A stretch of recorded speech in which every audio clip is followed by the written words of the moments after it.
მოგესალმებით GPU 360-ში. ამ ვიდეოში ეტაპობრივად გაჩვენებთ, როგორ დააკავშიროთ თქვენი ბირჟის ანგარიში აპლიკაციასთან. პირველ რიგში თქვენი მონაცემებით შედით GPU 360-ში.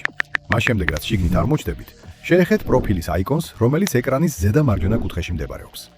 ეს გახსნის პარამეტრების მენიუს, სადაც ნახავთ ოპციას Connect Exchange. შემდეგ აირჩიეთ თქვენთვის სასურველი ბირჟა ხელმისაწვდომი ვარიანტების სიიდან.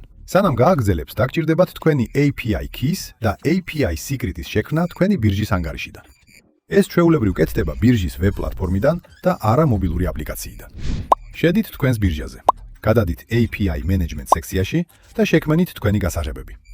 მას შემდეგ, რაც მიიღებთ თქვენს API keys და API secrets, დაბრუნდით GPU 360-ში. ჩასვით თითოეული მათგანი ეკრანზე არსებულ შესაბამის ველში. ეს გასაღებები დაახლოებით ისეთი ფორმის იქნება, როგორიც აქ ნაჩვენებ მაგალითებშია. ბოლოს შეეხეთ Connect Exchange. როგორც კი კავშირი წარმატებით დასრულდება, თქვენ შეძლებთ ნახოთ თქვენი ანგარიშის ინფორმაცია და დარწმუნდეთ, რომ ყველაფერი სწორად არის დაკავშირებული. დაკავშირებული. ეხლა უკვე მზად ხართ, გადახვიდეთ Global Ideas სექციაში. დაათვალიერეთ აქტიური შესაძლებლობები, შეაფასეთ ანალიზი და გამოთვალეთ თქვენი რისკი თქვენი საკუთარი სტრატეგიისა და ანგარიშის ბალანსის მიხედვით. ეს გადლეთ საშუალებას დამოუკიდებლად ჩაერთოთ კრიპტო ბაზარში იმ სტრუქტურირებული ანალიზების გამოყენებით, რომლებიც აპლიკაციაშია ხელმისაწვდომი. და სულ ეს არის თქვენი ბირჟა ახლა უკვე დაკავშირებულია. განაგრძეთ GPU 360-ის შესწავლა და მაქსიმალურად გამოიყენეთ თქვენი სასწავლო გამოცდილება.